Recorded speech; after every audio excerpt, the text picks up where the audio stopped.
I'm an advocate of women's empowerment. For you, what is women empowerment? Everybody comes up with a different version. I call it the Robin Hood model. I like to take money from the big corporations to give it back to the women. Oh, what did you do for you then? I know that you had a passion for photography. Yes. I don't know if you remember, but everyone was taking those pictures of like completely starving children, and these were the images that were circling to get more donations. And I was against that. Hi, I'm Anish Ahuja, Director of Imprint Studio and host of a new podcast, Imprint of Success, which is about having an honest, real conversation with successful leaders from different industries in a casual, relaxed environment. That is at our Imprint Studio in JLT, understanding their role, their journey, their past, present, future, and their vision for 2025. This podcast will be available on our YouTube channel, Imprint Studio, my personal channel, Anish Ahuja, LinkedIn, and Spotify. Give us your support. Please like, share, and subscribe.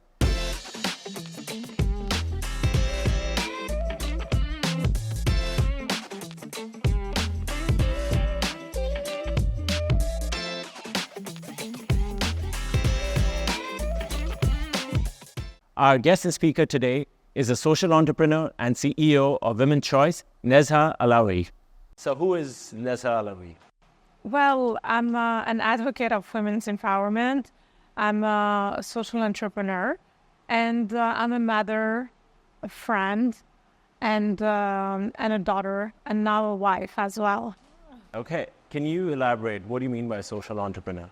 So a social entrepreneur is an entrepreneur that focuses on social impact.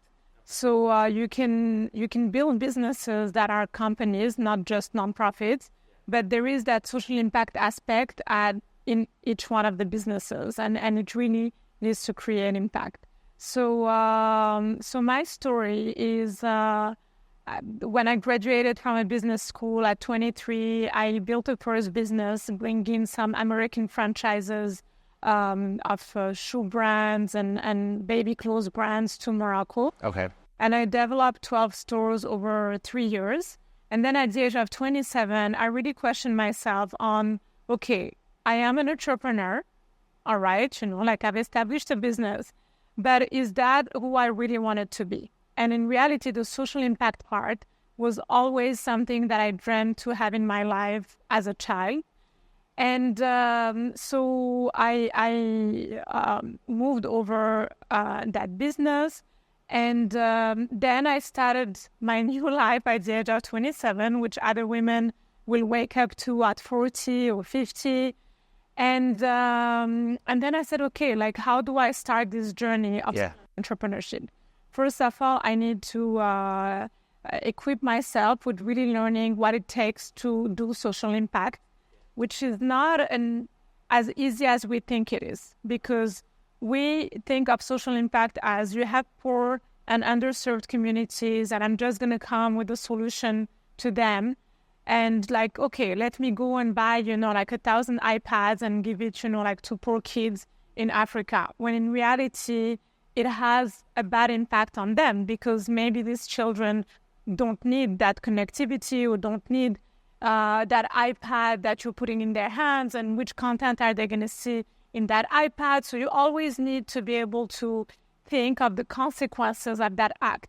And social impact is not about just doing something that makes us feel good, but we really need to go and meet with the communities, understand, first of all, what are their priorities and their needs. So you need to learn it from them, not just come with the your high-level education and think that you know it all. Yeah. So, and then, of course, like learn with time and build an expertise on how to properly assess that impact on the midterm and the long term in a community. So the first thing that I did, and which was my childhood dream, it was to work for the United Nations. And yes. I'll let you ask me another question, then I'll come back to. I mean, I'm intrigued to know what did you do for UN? I know that you had a passion for photography. So first of all, working for the UN is not an easy thing, and of course, when I identified that this should be my first step into becoming a social impact innovator and a social entrepreneur, it's kind of like going to Harvard to learn, business school, okay? So it's the top school for social impact.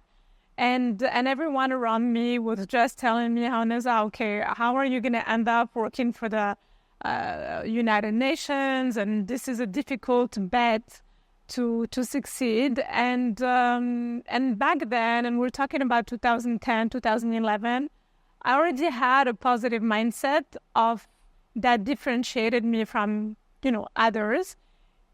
It's okay, I'm going to try first. Let me go. Let me identify what are the missions and the positions that are available, and let me try. And if it doesn't work, it doesn't work. Yeah. But a lot of people will just give up on their dream at that initial stage because they just think that big dreams, big institutions are just not approachable when in reality you have to try and you need to learn what is required to get there. Yeah. So I found these missions for the World Food Program that require some photography skills and some writing skills. And if you get that job and that mission, you get to go and travel to 5 different countries and really document the work that is being done there on the field. You meet with refugee communities and the most underserved communities, because the World Food Program works with the very poor communities that don't even have proper access to food. Okay. And so it was a 6-month negotiation. And as a photographer, I didn't have so I was bidding on it with other photographers. And I definitely didn't have the same maybe level of recognition as a photographer. I mean, I knew that I could deliver a good photographic work. But what differentiated me was that I wanted to, again, bring out a positive outcome and a positive story out of the work that I was going to do. When at that time, I don't know if you remember, but everyone was taking those pictures of like completely starving children. And these were the images that were circulating to get more donations. Yeah. And I was against that, going and just taking the misery, when in reality, we should move out of that and we should start telling the success stories. And here we are today in this podcast where, you're sharing my success story. And I think today it's much more common. But when we're talking about 13, 15 years ago, it was more common somehow to tell the miserable stories of people to trigger, like a sort of content than trying the success story. And it's through this part that, that differentiator that I got recruited for that job, and that was the beginning of it. Okay, and then from there, how did you land up in Dubai?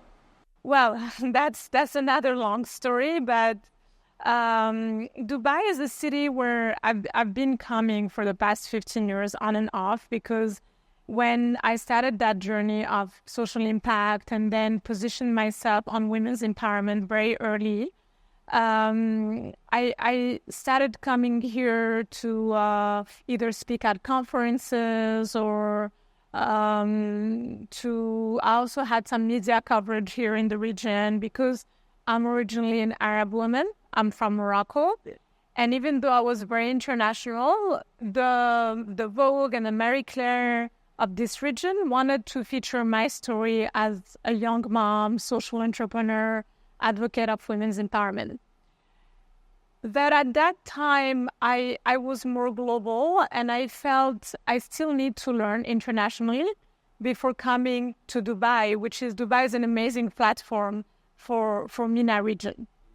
And so I moved to New York, where I launched Women's Choice, which is the organization that I run, and with which I'm working here in Dubai. Yeah. And out of New York, I was close to the global budgets of the international corporations, the Fortune 500 companies. And I was pitching them that I have the ability to develop some social impact projects for them that are focused on women, that they should sponsor this type of programs because it is time that these big corporations start giving back seriously, not just by doing an event on March 8th but by really having a continuous strategy when it comes to diversity and inclusion. So that was my biggest second phase of training. So first part of training is across Africa with the United Nations. Second part... This is your second phase in New York. It's in New York. And you know how they say, if you make it in New York, you can make it anywhere. Okay. And then that's after that I moved to Dubai to now focus on Middle East and Africa. Clearly, the name says it all, women's choice. Yes. How do you define, like, for you, what is women empowerment? Everybody comes up with a different version. Actually, that's a great question because it's true. People hear women's empowerment and they think that it's one block of like, it's just one thing. And in reality, it's many things because you could empower women through health, through education, through food, through also covering topics like gender-based violence in underserved community. And for me, I took a time to really analyze how could I create the most impact. And of course, you cannot specialize in everything. Yeah. And I decided to specialize in women's economic development. Because in reality, if you give the tools for women to be financially independent, then they can invest in health, education, the education of their children, in their own health and their children's health, and of course get out from a toxic, relationship that is violent to them and to their kids. But if they don't have that money and that financial independence, yeah, you can't get them out of it because a woman is a mother, and at the end of the day, she will think that she can get beat up as long as she's feeding and giving a roof to her children. So women's financial independence, women's economic development is for me at the core since the past decade, and this is what I've been preaching. This is the most important element to not only to help women, but to develop the next generations, because women always give back to their community. So women's choice, is that somewhere where they have to enroll? How do they be part of this community? Yes. So first of all, women's choice, the name, it's because I like the term choice. Yeah. It's a proactive name. You make a choice. You make a choice to be empowered. You make a choice to empower others. And so on one hand, we work with the corporations, governments, and institutions in developing women's empowerment programs. And that is very important because that's what help us finance ourselves and our teams. And also that's what help us scale, and that's what help us touch and impact a larger community. Like, we can't do it all alone. Right. And on another end, because I've always been a community developer and I've developed a community of 3 million across my social media, so we have the Women Choice community, which are women that they're members, but they're non-paid members. Like, we don't make them pay anything. We invite them to be part of the events, the programs that we run, and we're very proactive in terms of doing events. Like, we run 5 to 10 events per month that we produce, and I would say more towards 10 events per month than 5. And they can sign up, they can attend these events without paying. There's no fee. That's something you don't monetize or... No, I call it the Robin Hood model. I like to take money from the big corporations to give it back to the women.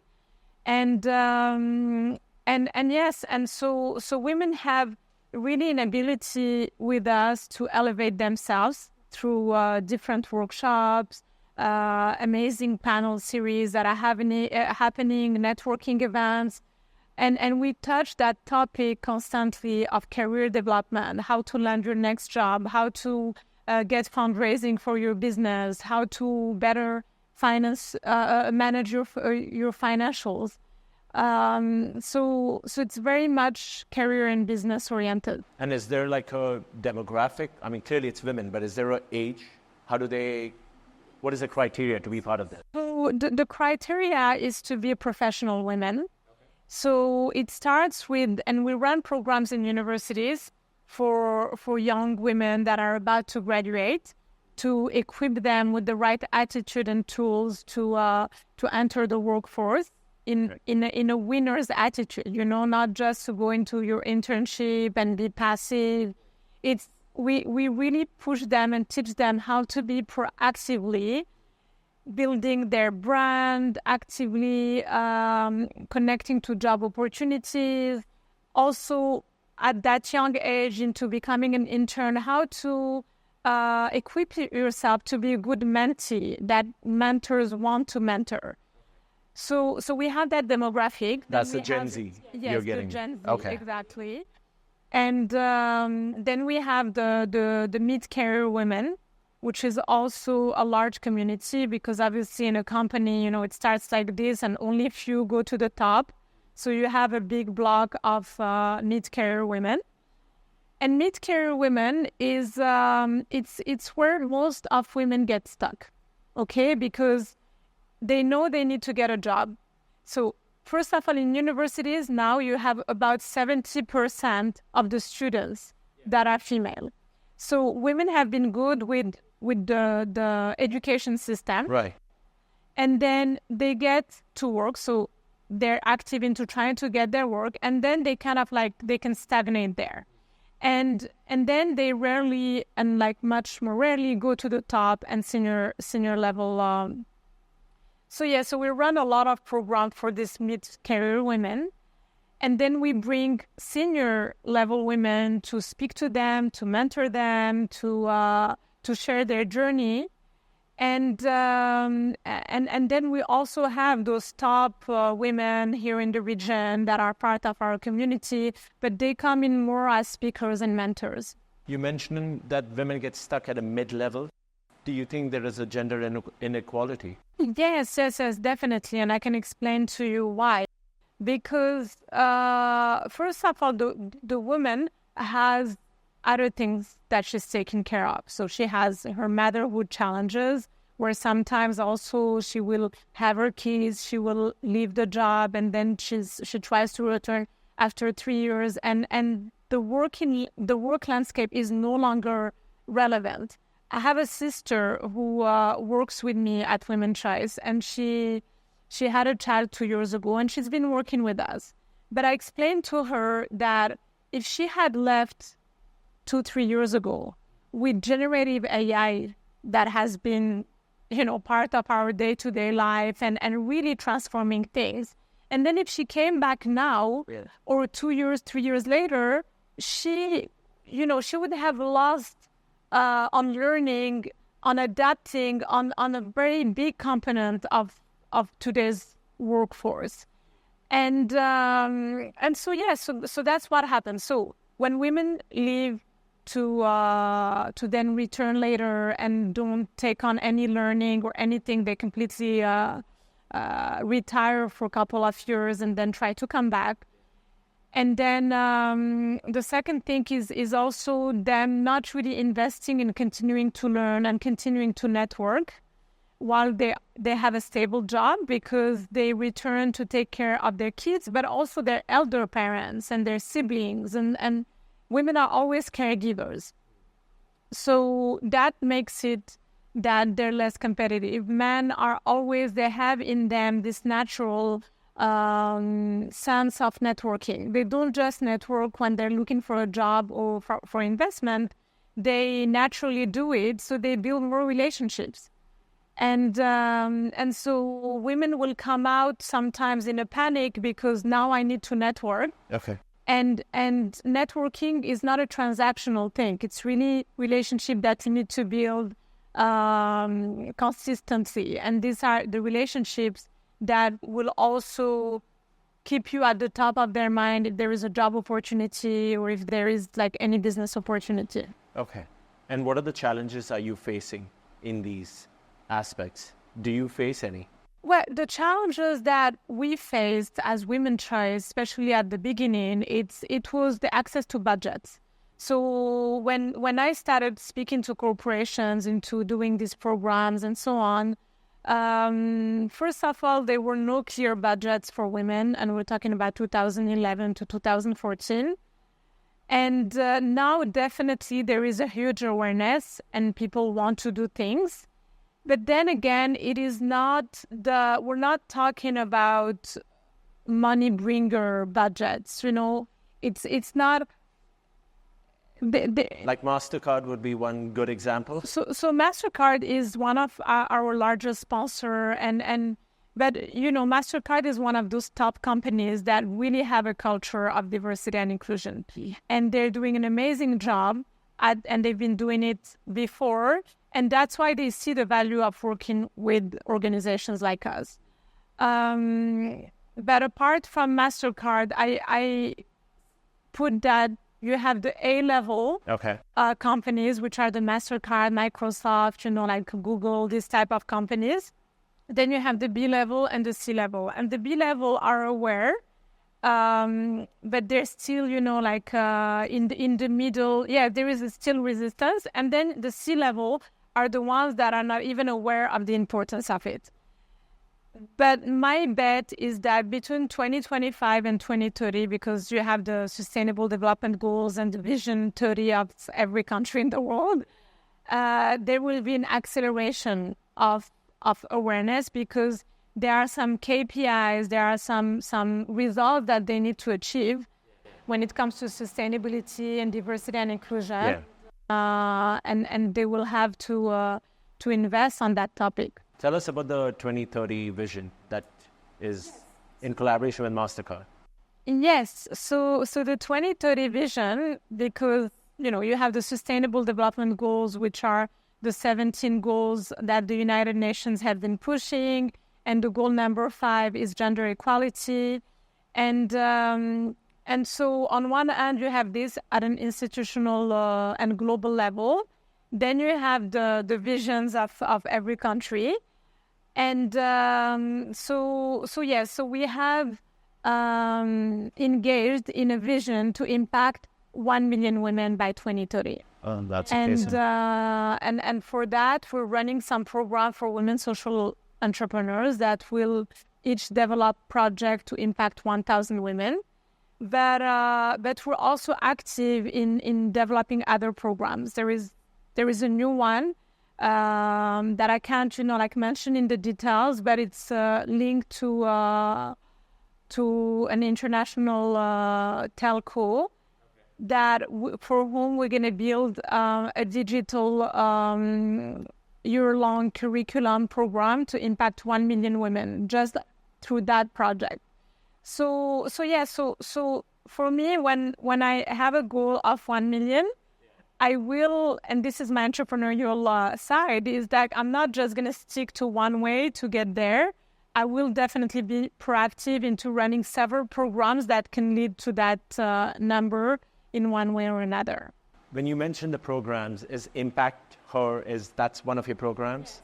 Yes. And Empower Her is a different? So Empower Her is for women students that are just graduating, and we're helping them we equip themselves with the right confidence to be able to enter the workforce, and we connect them to employment opportunities. And Impact Her is for women who are social entrepreneurs or want to explore the idea of becoming social entrepreneurs, where we take them through a 12 weeks program for them to really develop a project that will impact 1,000 women with employment. Okay. Can you tell us a bit about Meshad Group, which there is no correlation? So in reality, a little secret is that Women Choice was Meshad Choice before becoming Women Choice. So Meshad is, first of all, the first syllabus of the names of my daughters, Maysoon and Shadil. And I was blessed with being a young mom at the age of 24. So when I made that shift into wanting to really be a social entrepreneur and creating social impact, I already had my daughters. They were 2 and 3 years old. And they've been part of that journey since they were kids.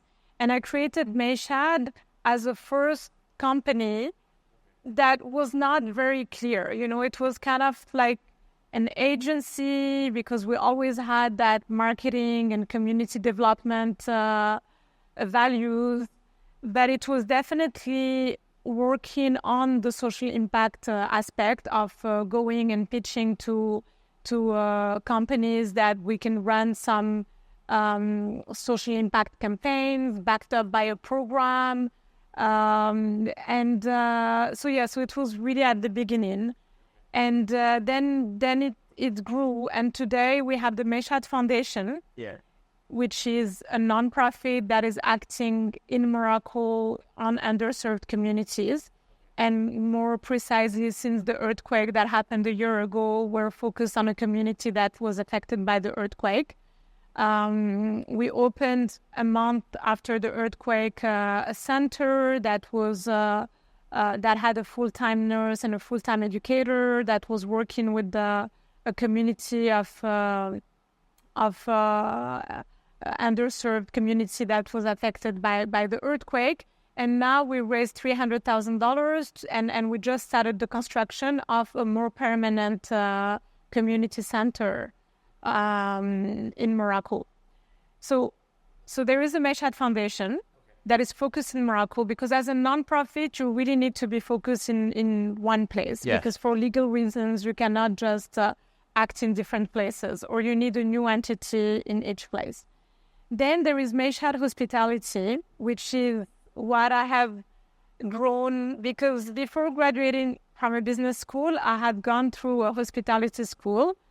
And I didn't right away get into the hospitality industry. But then later in my 30s, I started investing in these very old traditional homes in Morocco that I've been refurbishing and turning into a luxury hospitality guest house for millennials. Okay, so I think the millennials, and even more the Gen Z later, but already the millennial, I'm a millennial myself. I'm like at the end.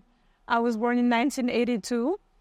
And I think going to these 5-star hotels that have no souls, it's like all luxury, but it could be anywhere in the world, is something that we moved out from. First of all, those became very expensive over the past decade, like they tripled the price. And we want that alternative of a place where we go to and that is tied to a social enterprise that has people and people's stories behind, and that is relatable, yet has the luxury standard of being very comfortable and so on. And so that's what I developed out of passion, and now we have a total of 19 rooms and in 2 facilities, and we're expanding in 2025 about like 20 more rooms. But these are separate guest houses? They are, yes. Are they like part of one? They're in 2. One is in Marrakesh and one is in Rabat. Okay. So different cities, but yes. they're again split up. Exactly. It's in 2 cities. One is the capital, and one is Marrakesh, the non-touristic city. And the expansions that I'm talking about is in the 2 cities. So it's just tied to those same facilities to have some extra kind of like compounds linked to it. So it's very experiential. Right. And again, we're not in the big building with 200 rooms. There is that capacity to expand, but with a lot of soul and a lot of creative journey. And the guests that come really appreciate that. To also see the place growing. So we have some guests that have been loyal to us for the past 5 years, and then they come back, and we invested in a paddle court, and then we invested in an extension of. So they see that growing, and they like that. Having a paddle court means you're targeting the right demographics. How do you manage all this? You're you're involved in that as well, and women's choice. How do you strike a balance? So the thing is, I'm not going to say I've always been a structured person. I learned to become a structured person at a very early age. So I'll tell you, I'm not an astrology person at all. I'm not that girl who's going to tell you, my sign is this, is that. But in my case, I do feel, those influences of my sign. So I'm a Leo. And Leos are known for being very ambitious, very, So you're taking the positive out of it, yes. There is that ambition part in a sense that I like big dreams and I know I can do them. But a lot of people who are Leos and have that aspect can just, stick to the ambition and the ego. Yes. And they're not people who implement, everything that they say they're going to do. So I was born on August 22nd, so I'm on the cusp between Leo and Virgo. Okay. And I don't know if that, means something, but for sure, Virgos are known for being very organized. And I've learned to really build a personality where I have big dreams, but I'm very organized. I'm very disciplined.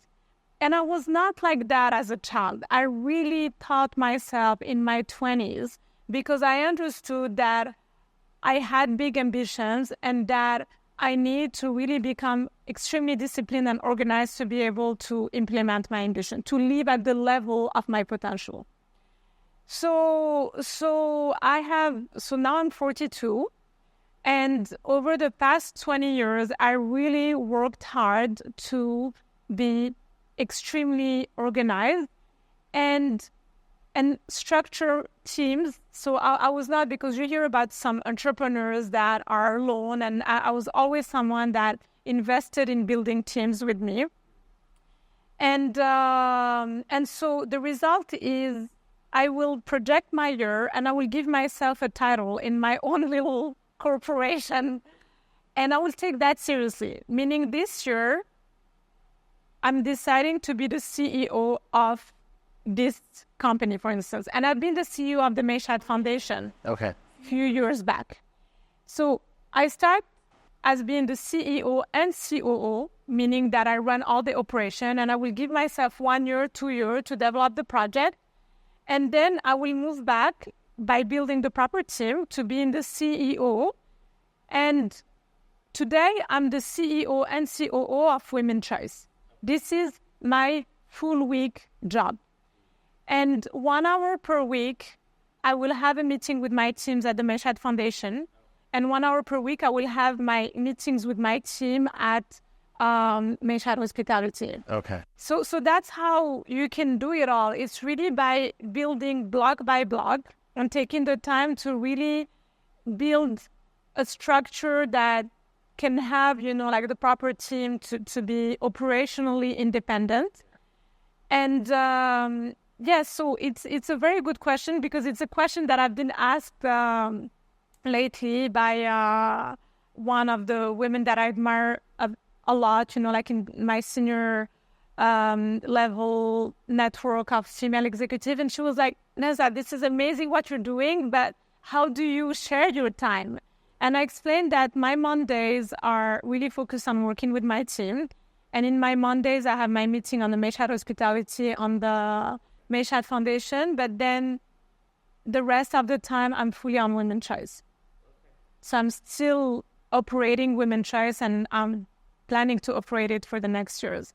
And it's my passion. It's my true... all of them... No, in reality, all of them are my passion, but this is where I feel I can bring the most value on a day-to-day life. Clearly, you believe in astrology because you went a lot about the Leo and the Virgo. But your stars are aligned. I know. It's the first time that I share it this way. But it's true. I know you're looking that at the positives. You're not saying the aggressive, the fire, and all those things that people say about Leos or the other side. I think in all of us there is always that ability to be the best at something or the worst at something. There is that versatility, like in everything, like even in our culture, And so I think we're all multicultural here in Dubai. You know, we come from different cultures. We probably lived in different places before coming here. And you really want to try to keep the best out of every place. It's not about running from one place to another. It needs to be a continuity where you're building up who you are by keeping the learning. But for that, it also requires the discipline and the commitment. You mentioned about your striking a balance amongst different work, and obviously women's choice is your top priority. How do you do your work-life balance? When do you switch off from work? Or how are you able to manage for your daughters? So, so for a long time, so I always say also that my daughters grew up with me. Okay, I was 24 when I had the first one. I must say, I like your transparency and being real. You always mention your age. I think you mentioned 3 times your age. I like it. You're owning up to it, and not many people. Oh, it's true, and then especially women. But for me, age is achievement, and it's, you know, when you work hard to be who you are, it's really something that you embrace fully. Like, I wouldn't go back 10 years ago and have to do it again, because I put a lot of efforts in being where I am in these 10 years. So I do have plans for 45 and 50, and I can't wait also to achieve those goals. So having my daughters at the age of 24, when most of my friends were out partying, and that I really wanted to be a parent. I really wanted to. I had no pressure. I wanted to be a parent at a young age, and my daughters grew up with me. They grew up through the revelation of this passion, and they've seen me make a lot of compromises to succeed what I'm succeeding. And so I was not always there for their birthdays. Okay. And sometimes I had to celebrate their birthdays with them a few days ago, because I remember for one of my daughters, every year there was this annual conference that I was going to on June 19th.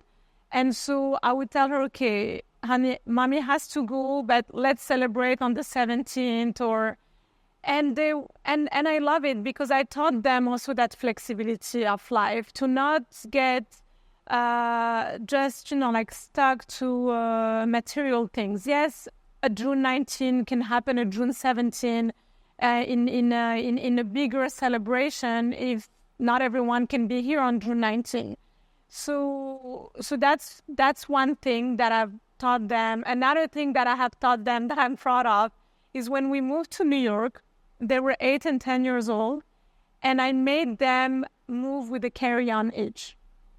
And I think this is so important, because I also see, like how women, will overpack when they're traveling. And I've always been a person that will organize myself and travel with a carry-on. But I wanted to teach them this notion of let go, let go of things, take your most essential things. We're blessed with the fact that we're going to arrive there and we can buy new clothes and so on. And anyway, the weather is not the same between Morocco and New York. But so they were like looking at their room and everything, and they had one carry-on each. And for 1 week, they had to revert on picking, their essential toys that they would like to take. And it's something, now they're 15 and 17, and they talk about that and how it's, how it was, like a great experience that they had to go through. I also put them a lot on the field with me through the social impact work, brought them. The limit of it is that they had school, so I couldn't always take them. But whenever they were on holidays, I would never feel lazy about taking them with me, whether it's a conference or on the field in Africa in a social impact project. And now they're autonomous, independent teenagers who have big dreams each. One wants to go to med school, the other one wants to go to law school. One is top of her class, but the other one is more like a PC level student. So it's not, but but they're good. They feel good in their dream, in their responsibility to achieve what they have to achieve. And what I always say as well is that a woman and a mother who lives her dream is not someone who's going to put, the wrong pressure on her children for her children to live her dreams that she didn't achieve. So, yes, I was a hardworking mom and I was very passionate by what I was doing. So there wasn't, like a 5 p.m. time limit to working, traveling, and so on. But I, for sure, had been supporting them to build their own dreams and to understand that there is a strong mom by their side who's always going to be there to help them. But they have to do the work that they have to do for themselves. You told me everything you do from a Monday to Friday. Yes. What is your weekend like? What do you do on a Saturday or a Sunday? So first of all, since few years, and I have to tell you a personal thing, I divorced the father of my kids when I was 30. And for about 9 years, I was in a very serious relationship, like 3 years relationship, but never wanted to commit to getting married. And honestly, it was never the priority in my life. Obviously, with everything that I'm telling you, it was, like my passions, my kids, and then came the relationship. So when I had to move from Morocco to New York, because I decided to do it for my career and my business, it's something that I told my partner, over, a dinner date, saying that I'm moving in 2 weeks, and that was completely going to destabilize our relationship. But for me, I was very clear that that was my priority. Then about 3 years ago, I met my new husband. And then I decided to really invest in the relationship. And that's why I have that honesty and pragmatism in my life. You met him here, right? Yes. So it became easy. Exactly. No, I met him here. And I met him on the first day where I arrived to move to Dubai. And but I also felt that I'm at a stage in my life where I don't need to chase as much my career. Okay, I've proven to myself I have enough, track record that makes it that business will come to me, that I don't need to just get in a plane, to speak at a conference. If it's not, if it doesn't make sense and doesn't come to my agenda. So, but that came with really dedicating over 13 years to being that person that put her career at her priority. And so I felt I deserved this new phase in my life. So now, to answer your question on my work-life balance, it's much more balanced than it was. I literally switch at 7 p.m. On a weekday? On a weekday. Like at 7 p.m., I'm with my husband and kids. And if I have to go out, like in the evening, how Dubai... there is always, a lot of things happening. It's with him or not. And it's not, I'm not doing it because I'm not conservative or something. Like, remember my track record. I'm a very open-minded, free person.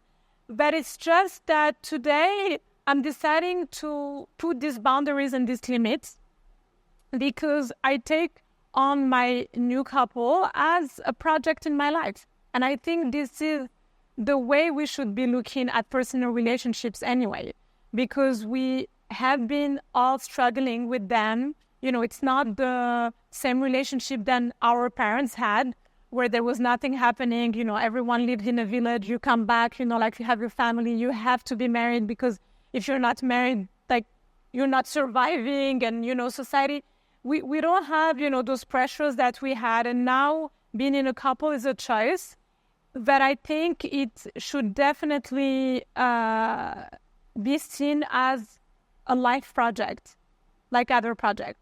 And what I say is that if you put as much effort in your couple that you put in your business or in your workout, then it will succeed.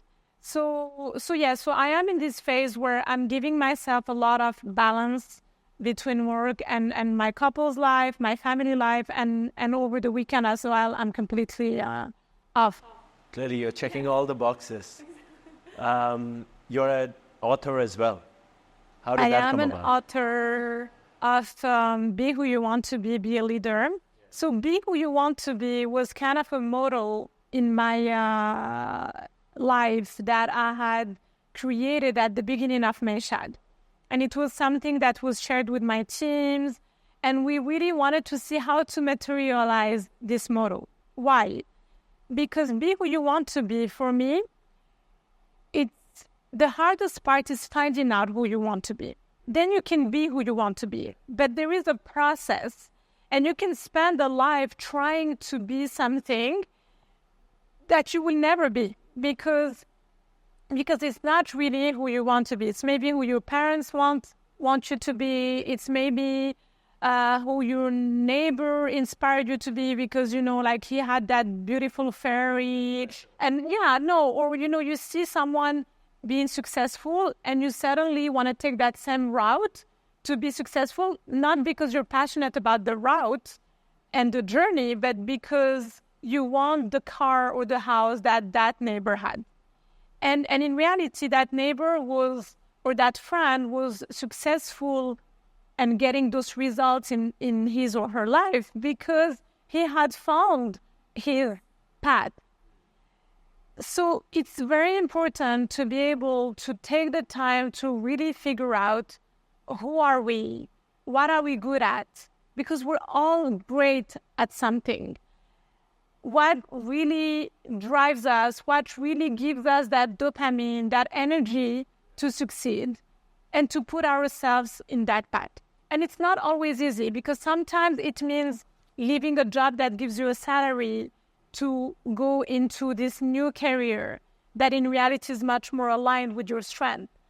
Sometimes it's about leaving a partner. Sometimes it's about leaving a city. Sometimes it's leaving an industry. But it's an investment. And what I say is the sooner you do it, the earlier you will get to succeed in your life. So this is what the book is about. It's about really understanding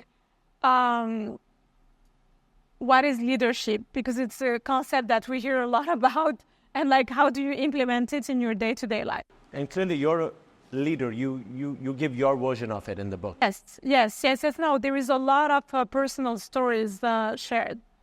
I understand who you were in your 20s and 30s, and I see who you are now. Yeah. Who do you want to be in your 50s?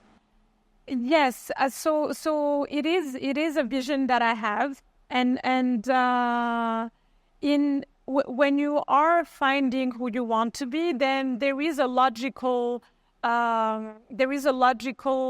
path to what is the next step, and knowing that makes you get much less anxiety in moments of challenges. So first of all, challenges are really part of any life, whether you're living the big life that you really want or you're living a small life that you're just stuck in. You will have challenges. So you better have challenges living, like your big dream life. But when you are in the right place and you have properly been able to project yourself in those moments of challenges where it's kind of like you're walking on a road and then it gets completely dark, first of all, you know where you need to go. Number one. Number two, you also know that the light is going to turn on at some point because you've understood it, you've tried it, like it turns off, it's cloudy, it rains, there is some bumps, but it comes back as well because you are in that path that you believe in. And if on top of it, you know where you're going, like you can visualize, that future, of course, it makes those moments much easier to go through. So to your question of where I want to be in my 50s, definitely I want to achieve my impact goals. My impact goals today are much more important than any material goals. And I do have material KPIs because I'm running a company and we need to have some financial KPIs, but we also have impact KPIs. And I feel that it's easier to succeed financial KPIs than impact KPIs. So by the age of 45, like 3 years from now, I really want to have achieved that 1 million women. And not that we haven't empowered 1 million women before. We have, probably. But I want that measurable track record of it, okay? Because once I can achieve it, then it's something that can be documented for others to achieve it.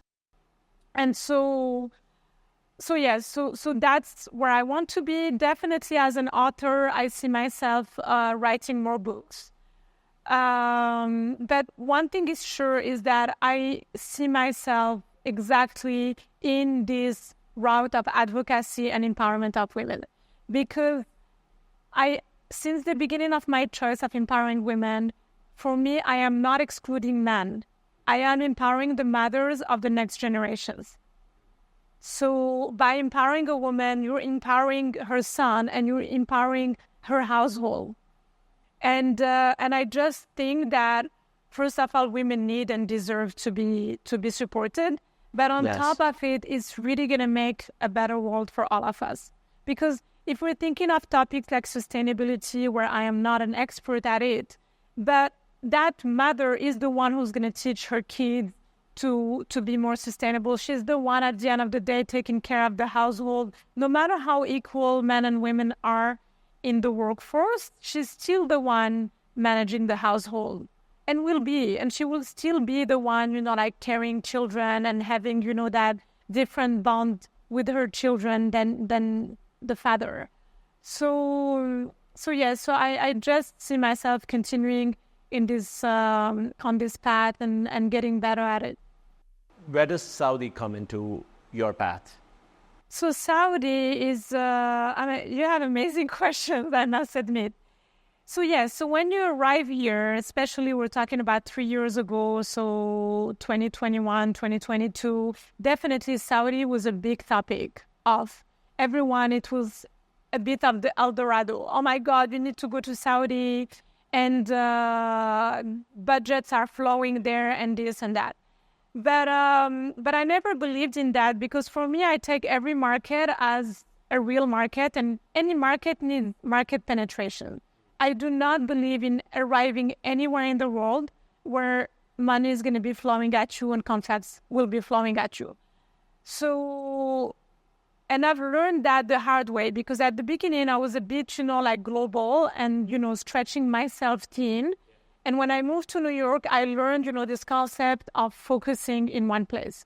So when I arrived to Dubai, my focus was Dubai, naturally, because on top of it, it was about, rebuilding connections with companies that I worked with in the US. And those companies were here. And then I started going to Saudi. So now I am starting to run programs in Saudi. We have one going on with PwC for mid-career women. And we're in conversations for other ones. So these are workshops that you have there? Yes. Okay. It's always, I call them programs because it's never a standalone workshop. Okay. It needs to have a duration, certification, and a curriculum. Okay. So it's series of workshops that we have there. So now I go to Saudi because my UAE clients, which are these international companies, want me to deliver programs there. But so that's what takes me there. And I think it's a good start to start exploring Saudi and Saudi companies. But for sure, as an entrepreneur, no one pays for my ticket, no one pays for my hotel, no one pays for my time. You understand? Like I arrive and I need to, if I wanted to explore, I'm not an employee in a company. Right. That is, so for me, being in Dubai and was, going to Saudi at the beginning without now having my clients that ask me to deliver things in Saudi. Okay. Now they cover. You're talking before. Okay. But at the beginning, trying to be in between two places would have had a high cost to me. And I'll tell you, it's not like because there is a lot of flow of consultants and that are going back and forth, surprisingly, the tickets are very high in between, even if it's close, it's not financially close. And so I made the choice to focus here and well establish myself here. And I think it's a grounded and mature choice. When for sure everyone was at any table that I sit on in the first 3 months that I was here, everyone was like, "Oh my God, you have to go to Saudi. You have to go to Saudi." Yeah. Do you manifest? Okay, I was talking about that with a friend, and I'm a very actionable manifester. Okay, so it's I don't meditate. I don't manifest just through words. Yep. For me, manifestation is about having a plan. You understand? It's not exactly. It's not about, I don't know, like, for instance, I see here, this book with happily ever after. It doesn't mean, okay, so it's not like, okay, I fell in love and then I'm going to manifest every day, that I'm going to have the happily ever after. I'm not like that at all. No, you don't leave it. You work on it. Yeah. Ever after, how am I going to get it? Yeah. You understand? Like, what is my plan? What is my plan? What does it require?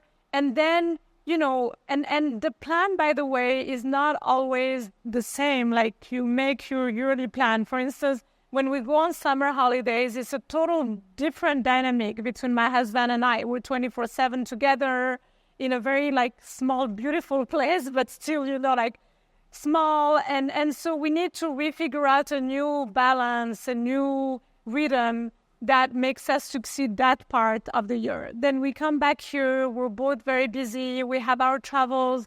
Then you need to also anticipate and decide how are we. So I'll say more than a manifester, I'm an anticipator. All right. Interesting. One of your biggest bases is Instagram? Yes. 3 million followers? Yes. How are you on that? Are you a fashion influencer? How do you present and how do you elevate women's choice on it? So you remember how I told you at the beginning, I landed my job at the United Nations, which was my dream job, through my photography skill. So, and then photography, I was a photographer after that, and I published photography books, and I was also exposed in galleries and so on for a short while. And some people were like, "Nezha, you're good at this, you should stick to this." And for me, photography was just a tool of communication. It was much more than just capturing an image or being an artist. It was my way of documenting a voice and sharing an advocacy that I was starting to build in my life. So then Instagram started, and I was really against social media. Facebook, I remember I went on for like 6 months, 1 year, and then I left because I felt it was a waste of time for me to use it to make friends or to keep my friendships. Social media for me are a media. And it's an amazing media because it gives you that ability to be able to communicate and build your voice without going through more formal medias, because those formal medias will only give you that voice when you become famous in a way or another. So here I had, the talent of photography, and some friends told me you should get on Instagram. It's exactly, the platform that you will like. And I started right away. I remember writing, like my profile and really looking at myself like I'm the editor of this page. Like here I am. I have a new magazine. It's called Meshad Woman because, I had the Meshad brand and, it was my voice as a woman. And I started public profile, of course, never been a private profile. Yeah. And I started publishing my content as a mom, as a social entrepreneur on the field, sharing my lifestyle, and also understanding what was the editorial line of that magazine. Because every social media on a media level gives you a page which is your own media within that larger media. But if you go on LinkedIn and you start posting personal pictures, then you're not aligned with the editorial line. Yes, you're free to do it. LinkedIn is not going to ban you, but you're not going to succeed at it. On the other hand, if you're going on Instagram, and I see a lot of people do that, and brands, and you build a page and you start, just giving thought leaderships, quotes, and this and that, that's not also the content. The relevant is you need to be able to share your lifestyle. So you could be the smartest person with the smartest message. It's not just for dumb people that are just, putting makeup and so on. You can be a thought leader on Instagram, but your way of being a thought leader needs to be more of sharing your personal life and lifestyle. Then TikTok is another outlet, and so on. So when I started doing this at the beginning of the algorithms, where there were not a lot of content creators, things started, growing. I was very consistent. I was traveling a lot at the time. So wherever I was going, I was using 30 hashtags, hashtag Dubai, hashtag women's empowerment, hashtag this, that. And at that time, it really mattered. Now it doesn't matter as much. Now TikTok is more of the place where you can really grow and scale your community. But yes, so that's what happened. And so I'm an influencer, but I call myself a social impact influencer because it's really the DNA of my page. But I do share my workout times. I share, the food that I eat, some fashion moments. It's the 360 degrees of my life as that woman thought leader of women's empowerment. Okay. So do you promote other brands as well on Instagram? I do collaborate with other brands, but I will always, choose an angle that is linked to communicating to my audience of professional women. And by the way, brands now appreciate that. It's not just, okay, here, I want to sign the contract and I want to get the money and I want to take the picture. It's I say, look, for me to better serve you and I don't want to kill my brand. It's not about one, collaboration. It's about staying consistent in my brand. We need to find an angle in the messaging. I'm not going to do just, a makeup tutorial or something. Either, we're going to do a campaign or maybe you're going to sponsor a program or an event that we're going to do on women's empowerment. So it needs to come with what I do with Women's Choice. What is your vision now for Women's Choice next year, for 2025? So next year is to scale, because over the past 3 years, we've been running some pilots. And now is to scale those pilots with finding more partners, financial partners, expertise partners, and ecosystem partners. We work with running programs internally within the corporations and the women's employees, and externally that are sponsored by those brands. And also, I've been growing over the summer my team and recruited new team members that are engaged, that are coming to enrich the organization. So I really want to be able to take this boutique firm, an organization now, to something that is a bit larger. And now we're focusing in UAE, Saudi, but also recently Kenya. Yes. So it's fun.